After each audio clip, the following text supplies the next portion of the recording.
Doctor Malabika বৰ্মনে যিটো মোৰ এগেইনষ্টে দ্বিতীয় বিবাহৰ কথা অলৰেডি আপোনালোকৰ নিউজ চেনেলত কৈছে, এইটো আচলতে টোটেলি বেছলেছ নিউজ।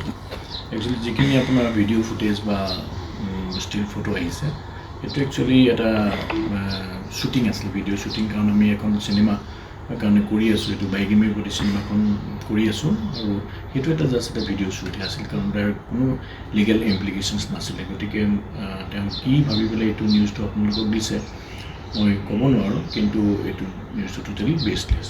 ছেকেণ্ড পইণ্ট হ'ল, তেওঁ যিবিলাক কথা কৈছে আণ্ডাৰ লিগেল ইছ্যুজ, বিভিন্ন ধৰণৰ ক্ৰিমিনেল কেছেছ, এইবিলাক 2018 তেওঁ মোৰ এগেইনষ্ট এইবিলাক ভঙা ঘটনাত দিছিলে। অলমষ্ট 8টামান কেছ মোৰ এগেইনষ্টে দিছিলে, আৰু এই গোটেইবিলাক cash already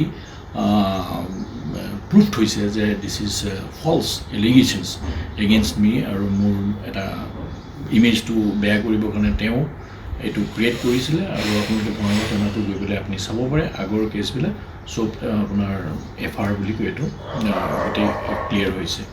because there was no proof in it, আৰু তাৰপাছতো তেওঁলোকে ৰিইনভেষ্টিগেশ্যনছ কৰাইছিল এগেইনষ্ট অল দ'জ কেছেছ, আৰু ৰিইনভেষ্টিগেশ্যনতো এইবিলাক বস্তু ফল্ছ বুলি প্ৰুফ হৈছে।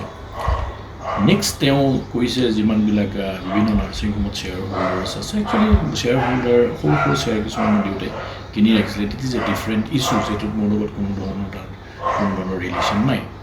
আৰু মষ্ট আটাইতকৈ গুৰুত্বপূৰ্ণ এলিগেশ্যনছ দিছে যি প্ৰয়াত আমাৰ DGP খগেশ্বৰ মছাৰ, তেওঁ নিজৰ দেউতাৰ নিচিনা।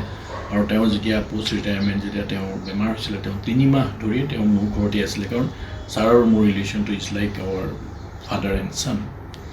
আৰু তেখেতক লৈ পেলাই তেওঁৰ ট্ৰিটমেণ্টৰ ক্ষেত্ৰত মই ইভেন দিল্লীতো লৈ গৈছোঁ, ছাৰে আমি একেলগেই আছিলোঁ, একেলগে খোৱা বোৱা কৰিছোঁ। তেখেতৰ ৱাইফো আছিলে। তেওঁ যিটো এলিগেশ্যনছ দিছে, মই তেওঁৰ নামত লাইফ ইঞ্চুৰেঞ্চ কৰি 5 কোটি টকা মই বুলি ক্লেইম কৰিছোঁ। জাষ্ট আপোনালোকে এটা এনালাইচিছ কৰক, তেওঁৰ যদি ইঞ্চুৰেঞ্চ ক্লেইম কৰিব লাগে, তেওঁ ফেমিলি মেম্বাৰে কৰিব, তেওঁ নমিনিয়ে কৰিব। Who am I am not a legal relatives with them.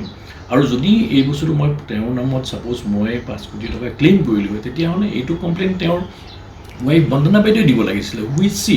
চ' ইয়াৰ দ্বাৰা আপোনালোকে গমেই পাইছে তেওঁৰ মানসিকভাৱে হয়তো বিকাৰগ্ৰস্ত হ'ব পাৰে, আৰু নহ'লে এটা ক্লিয়াৰ ইণ্টেনশ্যন এনেকুৱা হ'ব পাৰে just two create A bed impression of me in front of the society. গতিকে মই ইয়াৰ দ্বাৰা আপোনালোকক কওঁ যে এই নিউজবিলাকৰ কোনো সত্যতা প্ৰমাণ কৰিব নোৱাৰে। গতিকে এইটোৱে আপোনালোকক